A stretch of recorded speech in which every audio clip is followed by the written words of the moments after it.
মহান বিজয় দিবস উপলক্ষে দোয়া ও আনন্দ র্যালি করেছে ইন্তিশারুল কুরআন মডেল মাদ্রাসার শিক্ষক ও শিক্ষার্থীরা। বকশীগঞ্জ উপজেলা প্রতিনিধি সানোয়ার হোসেনের পাঠানো তথ্যচিত্রে দেখুন বিস্তারিত। ১৬ই ডিসেম্বর সকাল ৯টার দিকে জামালপুর জেলার বকশীগঞ্জ উপজেলার বাট্টাজুর ইউনিয়নের দক্ষিণ পলাশতলায় অবস্থিত ইন্তিশারুল কুরআন মডেল মাদ্রাসা প্রাঙ্গণ থেকে আনন্দ র্যালিটি বের হয়ে এলাকার বিভিন্ন প্রধান প্রধান সড়কগুলো প্রদক্ষিণ করেন। র্যালিটি অত্র মাদ্রাসা প্রতিষ্ঠাতা পরিচালক নাফিজ নূর বিল্লাহর সঞ্চালনায় উপস্থিত ছিলেন প্রধান শিক্ষক খুরশেদ আলম, সহকারী শিক্ষক হাফেজ আশিকুর রহমান সহ অত্র মাদ্রাসার সকল শিক্ষক ও শিক্ষার্থীরা। এ সময় সকল শিক্ষক ও শিক্ষার্থীরা গুরুত্বপূর্ণ বক্তব্য পেশ করেন।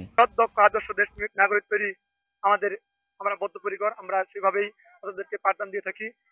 সকলেই আমাদের জন্য দোয়া করবেন। আমাদের প্রতিষ্ঠান থেকে যেন আমরা সুদক্ষ এবং দেশপ্রেমিক নাগরিক তৈরি করতে পারি।